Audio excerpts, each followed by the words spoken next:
7th or 8th grade. Yeah. I was going to ask if it was everything. Hi, who's your favorite neighbor? Minneapolis. How are you? Good morning, Jim. How are you?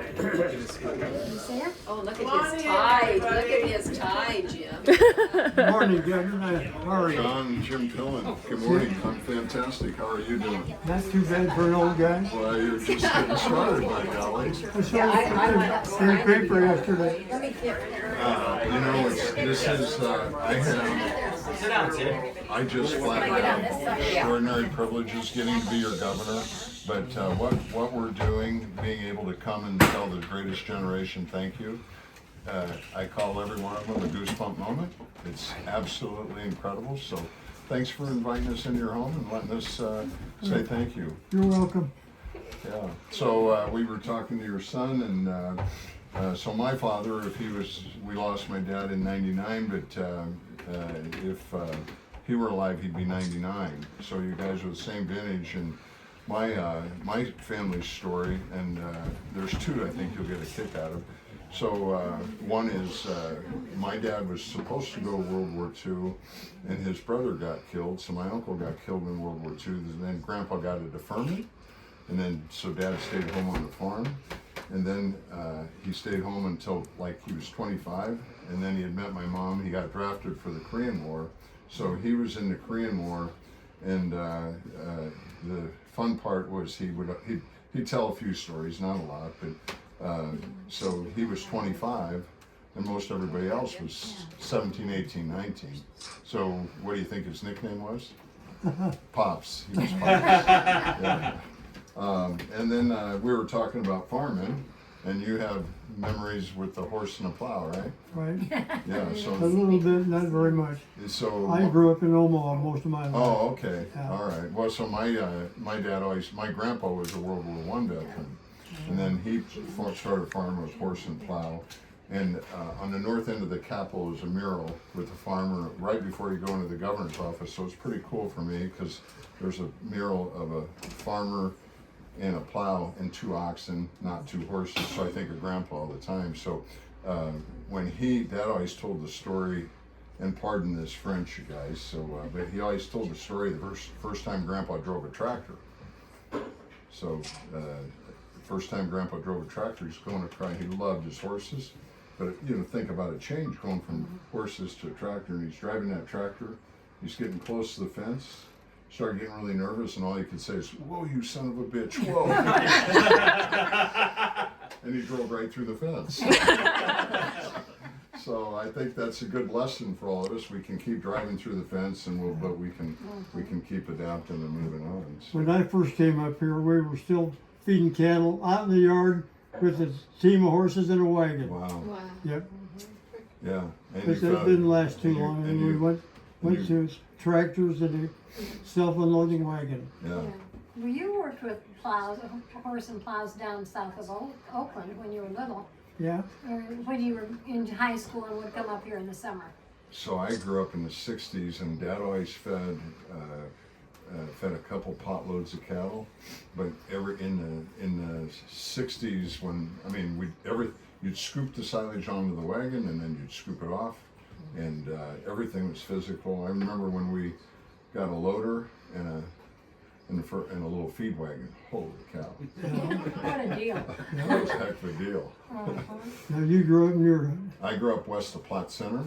Platte Center. Yeah, Okay. that's where home is. Yep. Yeah. Yeah. So you knew the Hazerbrookes. Excuse me? You knew the Hazerbrookes? Oh, Hazelbrooks, yeah, a ton of Hazelbrooks. They lived in the rich part. We lived out in Clay Hills, west of Platte Center. They were in Grand Prairie, east of Highway 81, really flat, really good land. So, yeah. We always called those guys all the rich guys. That's awesome. That's awesome. Well, this is really, so John Hildred, our Department of Veteran Affairs, and this is really an extraordinary privilege. So I think that there's about 250 of your comrades who served in World War II that are still living. And so this being the 80th year of the anniversary of winning the war. May 8th was Victory Day in Europe 80 years ago. So our goal is to get out and be able to say thank you to as many folks as possible. The oldest that I've been able to meet is kind of cool. So you're just getting started. He was 108. Oh, wow. 108. So you got. I'll never make it. Oh, never say never. You never know. Your bride looks like she's 68. So for crying out loud. Yesterday you You can stay for presented lunch. to a fellow who was 99, and I knew that family Oh, at nice. Central High. Yeah, that's cool. I'll be darned. Awesome. So this is really so. The most important thing is that what's so awesome is all your family's here, and And so neighbors. there's really two goals with doing this. Number one, on behalf of Nebraska, say thank you, because without the greatest generation, where would we all be? It's extraordinary. I'm getting goosebumps. So thank you. But then number two, really important, that you tell the stories so we all understand what it took for life, liberty, and the pursuit of happiness, and we never ever forget that we keep it alive. So the greatest generation didn't want to tell very many stories, so it's important that we get them so your family and your grandbabies and your great grandbabies know what was going on. So that's the goal of it. And so this is a medallion that we put together on behalf of Nebraska. It's the sower on top of the Capitol as an token of appreciation from Nebraska for being part of the greatest generation and all your sacrifice. Congratulations. Thank you very much. Thank you.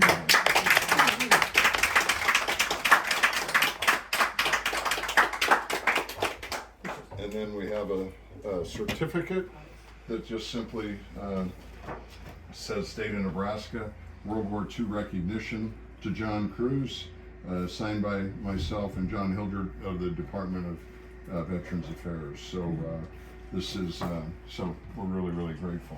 I can't think of a friend of mine who's still living that joined the Army or the Navy when I did. They're all gone. Yeah.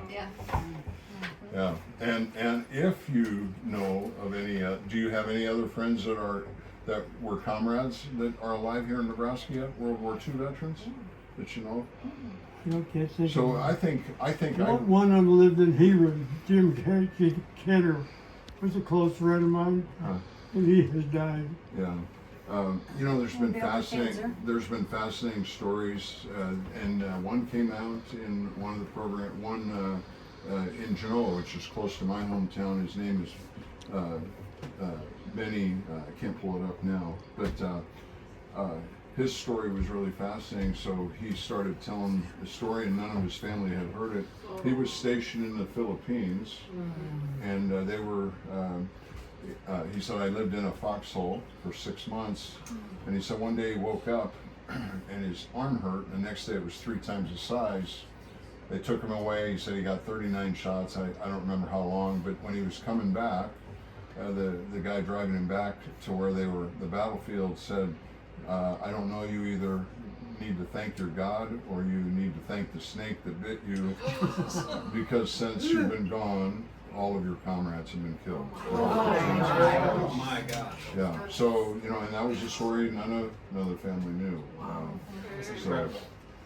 And so those are important. I just heard Suzanne and I got to be home on Memorial Day, and we talked to the veterans for Memorial Day service, and there were a bunch of people that I knew, and one guy from Platte Center said, as we were leaving, he said, Jimmy, he goes, that story about your dad is really amazing. And I go, well, what's that? And he said about how he turned down a Purple Heart. And I go, tell me about that. And so my dad turned down a Purple Heart because he was on the front lines in Korea. They were in foxholes a lot, but their camp got shelled. So as they were running, they just took off running, and he didn't have shoes. He cut his feet real bad. But they were going to give him a Purple Heart. He said, no, I'm not taking a Purple Heart for cutting my feet. I thought that's pretty cool. That told me a lot about my dad's heart, his character, and I find it out 25 years after he's passed. So anyway, those are things. So we're really, really grateful, and you look fantastic. Thank you very much. Yeah. Thanks for coming. Thanks for your service. Thanks for who you You're are. welcome. Really, really cool stuff. Really good stuff. And I wanna say one more thing, Andy, who was in contact with. There, yep. Anyway, he's responsible for this. And he is also, and when John was in Guam, he was in the Seabees, Yeah. and he helped in the building of runways. And Andy flies his plane into that, on there, and he always thanks John for the runway. Oh, That's that's awesome. great, that's great. So you're reliving it. That's pretty cool. Congratulations. Yeah. And So your thanks son for sharing Jeff those. did That's too. pretty awesome. And their son Yeah. Jeff did too, didn't That he? is awesome. When I was on Guam, there were still Japs in the mountains, they called them. There were hills Yeah. who didn't know that the war was over. And every now and then they'd shoot down to the highway, and then the whatchamacallit, that's the highway patrol. Marine Corps. They'd go up into the mountains and find them, or try to find them. Trying to and say, hey, it's over. It's over. Settle down. It's over. down. And how many years were you overseas? 2 2 years. years. Yeah, 44 to congratulations. 46. I enlisted for, what do they call it, maturity? Something like that. Where you enlisted when you were 17. Yep. You had His been dad took studying him to the. When did you office. guys get married? 69. Cool. Our anniversary is today. Awesome. Oh, wow. Well, we both had 2 marriages. I see. We don't talk about those anymore. Yeah, there's no sense in it. I can tell you one thing. Today's all that matters, right? 2 darn good kids in each marriage. Good. That's Good. right. That's the whole thing, right? You've got an extraordinary family here, so Wow, congratulations. Thank you. Yeah, God bless. We'll get out of your hair. Thanks for having us, Thank John. you. Congratulations. Thank He you was very much. born in the Picard Hospital In, in Walt Hill. oh, in Yeah. the La Plaque. The Picard Hospital. that Oh, you- no lie, that was Oh, on really? too. Yeah, Yeah, that's awesome. Holy cow. Yeah. Well, that's gonna be, Room where John was born. it's gonna be really a cool deal and a big deal, and so, My husband was born there too. awesome. Crazy, They're huh? his brother. Yeah, His brother. that's awesome. Well, very good. Well, you Thank you guys have a very great much. day. Thanks for all being here. That's really Thanks for cool. coming. Absolutely. Thank you very much.